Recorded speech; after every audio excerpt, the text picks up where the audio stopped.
নমস্কার বন্ধুরা, চৈতের রান্নাঘরে তোমাদের সবাইকে স্বাগত। আজকে আমি তোমাদের যে রান্নাটি করে দেখাবো, উপকরণ দুটি তোমাদের সবারই চেনা। চাল কুমড়ো দিয়ে ইলিশ। দেখে নি কী কী উপকরণ দিয়ে রান্নাটি আমি তৈরি করেছি।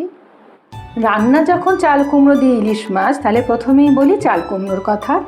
চাল কুমড়ো আমি এইভাবে কেটে ধুয়ে নুন, হলুদ এবং বেসন দিয়ে মেখে একটু ভেজে নিয়েছি। সবটা অবশ্য দেব না। এখানে আমার ইলিশ মাছ আছে নুন হলুদ দিয়ে মাখানো, তার সঙ্গে ইলিশের জুসটাও আছে। এখানে আমার নুনের ডিবে, এটা ঘি, এটা সর্ষের তেল, এটা মশলার ডিবে, এতদিনে সকলেই পরিচিত হয়ে গেছে।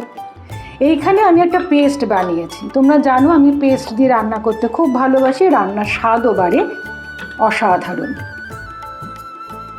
এখানে আদা আছে, গোটা আদা, গোটা জিরে, গোটা ধনে, গোটা মৌরি, তার মধ্যে একটুখানি নুন দিয়েছি, হলুদ দিয়েছি, কাশ্মীরি লঙ্কা গুঁড়ো এবং মৌরিও দিয়েছি গোটা, এবং সামান্য হলুদও দিয়েছি, আগে তো বললাম, দিয়ে আর সামান্য একটু লেবু দিয়েছি। আমি বারবারই বলি আমি লেবু দিয়ে একটু পেস্ট করতে ভালোবাসি, তবে তেলটা বাদ দিয়েছি এবারে। দিয়ে একটা টলটলে, দেখো ট্যালটালে একটা পেস্ট বানিয়েছি। গোটা জিরে, গোটা ধনে, গোটা মৌরি, গোটা আদা, হলুদ, নুন, কাঁচা লঙ্কা, কাশ্মীরি লঙ্কা, ধনে গুঁড়ো সব দিয়ে একটা পেস্ট বানিয়েছি। এবার চলো রান্নায় যাই। আর এখানে নারকোলের দুধ আছে। খুব সিম্পল রান্না। প্রথমে আমি একটু কালো জিরে ফোড়ন দেবো, খুব সামান্য। এই দেখো কড়াইতে আমি চাল কুমড়ো ভেজেছিলাম, সেই তেলে রয়েছে, সেই জন্য কড়াইটা এরকম দেখতে লাগছে।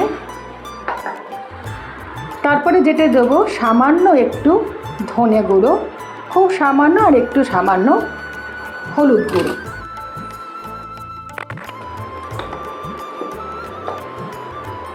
প্রত্যেকটাতেই মোটামুটি নুন দিয়ে আমি ম্যারিনেট করেছি এবং ভেজেছি, তাই নুনও কিন্তু যৎ সামান্য। ঝোলটা যেটা হবে সেটা যাতে নুন কম না হয়।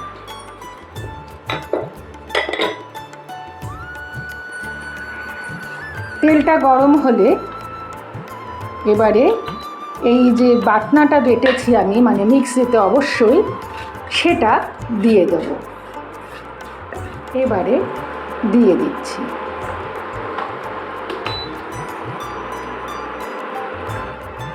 এটাতেই আমি মশলা ধোয়া জলটা দেব, খুব সামান্য।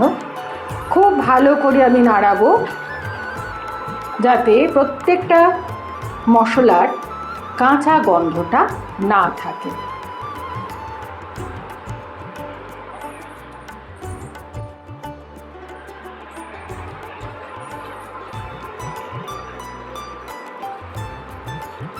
এবং একটা কথা বলি, আমি কিন্তু ইলিশ মাছটা পুরোটাই কাঁচা দেব।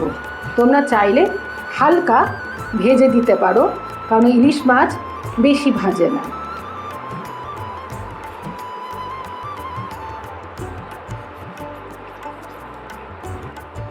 খুব ভালো করে নাড়ছি।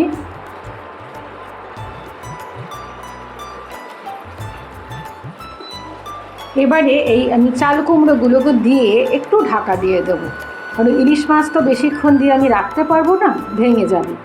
ইলিশ মাছ, চিংড়ি মাছ, এদের বেশিক্ষণ ভাজতেও নেই। দিয়ে দিচ্ছি।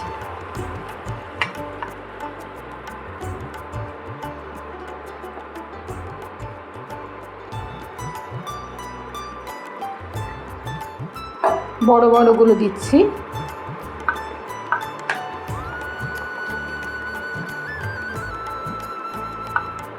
আমি এখানে মোটামুটি 8 টুকরো বড় দিয়ে দিলাম।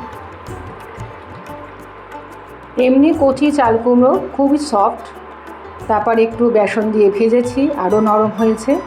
এবারে আমি একটু ঢাকা দিয়ে দেব। তার আগে যেটা করব, আগেই বলেছি তোমাদের যে মশলা ধোয়া জলটা আমি দিয়ে দেব। এই মশলা ধোয়া জল বাঙালি ছাড়া আর কেউ বোধহয় বুঝবে না।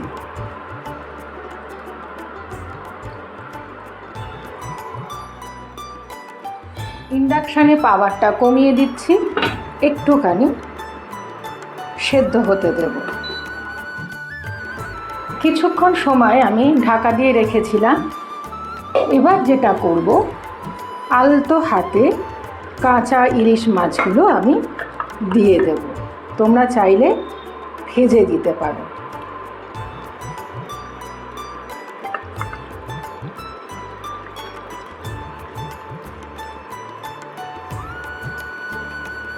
দিয়ে আবার কিছুক্ষণ আমি ঢেকে দেব।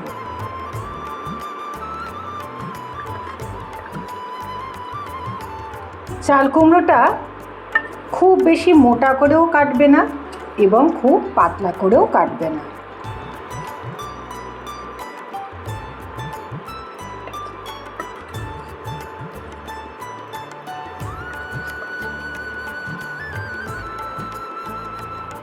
এবং যেহেতু মাছে আমি নুন হলুদ মাখিয়েছি, যে জুসটা বেরিয়েছিল সেটাও দিয়ে দিলাম। দিয়ে চাল কুমড়োগুলোকে একটুখানি উপরে তুলে মাছগুলো ঝোলের মধ্যে দিয়ে দেব, যাতে সমস্ত মশলা মাছটার মধ্যে যায়। দিয়ে আমি কিছুক্ষণের জন্য ঢাকা দিয়ে দেব। তেল, নুন, মশলা সবটাই কিন্তু তোমাদের রুচিসম্মত এবং কী পছন্দ করো সেরকম করবে। এবার আমি একটু ঢাকা দিয়ে দিচ্ছি।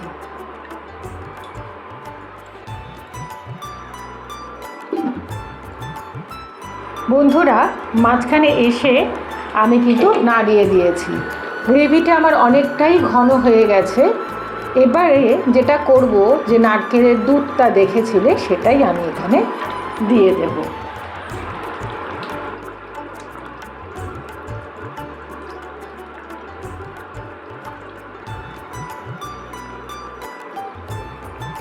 দিয়ে খুব ভালো করে আমি এটাকে নাড়ব।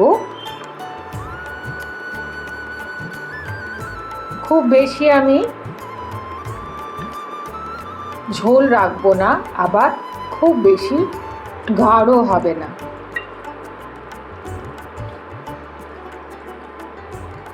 মাছও আমার সুসিদ্ধ হয়ে গেছে এবং চাল কুমড়ো তো আগেই হয়ে গেছিল। খুব ভালো করে নাড়িয়ে দিচ্ছি। খেতে কিন্তু গরম ভাতের সঙ্গে উপাদেয় লাগে। সবার শেষে যেটা আমি করব, একটুখানি ঘি দেব, খুব সামান্য। দিয়ে আমি সঙ্গে সঙ্গে ঢাকা দিয়ে দেবো, যাতে গন্ধটা বেরিয়ে না যায়। একটুখানি রাখবো, রেখে আমি বন্ধ করে দেব। তৈরি হয়ে গেছে চাল কুমড়ো দিয়ে ইলিশ মাছ। বন্ধুরা, তৈরি হয়ে গেছে চাল কুমড়ো দিয়ে ইলিশ মাছ।